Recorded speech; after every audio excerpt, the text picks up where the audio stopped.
पश्चिमी एशिया में जंग भीषण और विध्वंसक हो चुकी है। इजरायली फाइटर जेट्स इस वक्त ईरान के लिए काल बन चुके हैं। ईरान की राजधानी तेहरान पर लगातार चौथे दिन भी बमबारी हो रही है।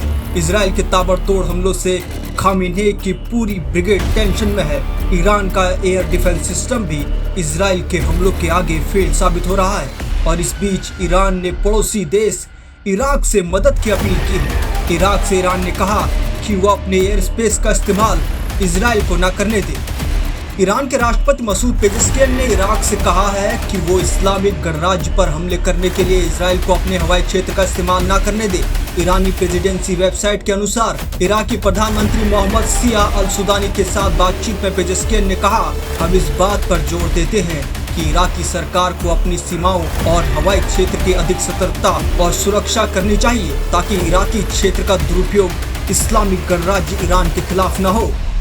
इराक ने औपचारिक रूप से अमेरिका से अनुरोध किया है कि वो इजरायली विमानों को ईरान को निशाना बनाने के लिए इराकी हवाई क्षेत्र का उपयोग करने से रोके। इराकी समाचार एजेंसी ने एक सरकारी स्रोत का हवाला देते हुए बताया, इराक ने अमेरिका से अनुरोध किया है कि वो रणनीतिक रूपरेखा समझौते के अनुसार इजरायली विमानों को इराकी क्षेत्र का उल्लंघन करने से रोके।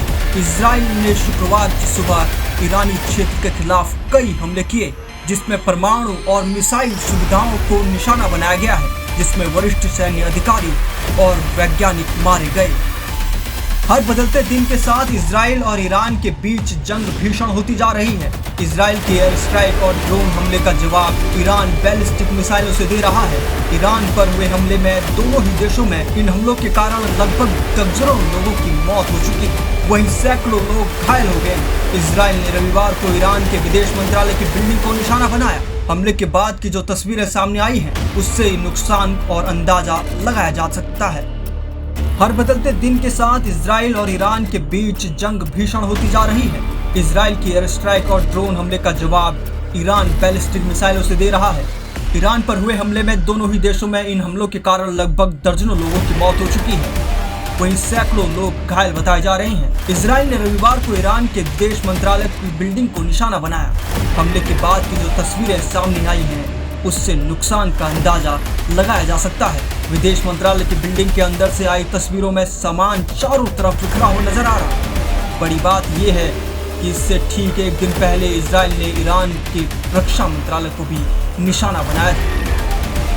ईरान के स्वास्थ्य मंत्रालय के मुताबिक इजरायली हमलों में अब तक 224 लोग मारे जा चुके हैं, जबकि 1277 लोग घायल बताए जा रहे हैं। वहीं अमेरिका के ह्यूमन राइट्स एक्टिविस्ट ग्रुप ने ईरान में 406 लोगों के मारे जाने का दावा किया है। तेल अवीव और यरूशलेम पर ईरान के मिसाइल अटैक के बाद इजरायल ने ईरान पर हमले बहुत तेज कर दिए। इजरायल ने ईरान के मशहद एयरपोर्ट को निशाना बनाया।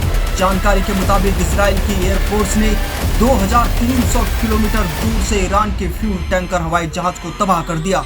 इजरायल के डिफेंस सूत्रों का दावा है कि यह ऑपरेशन पूरी तरह सटीक था। इसमें टारगेट पर सीधा वार हुआ है।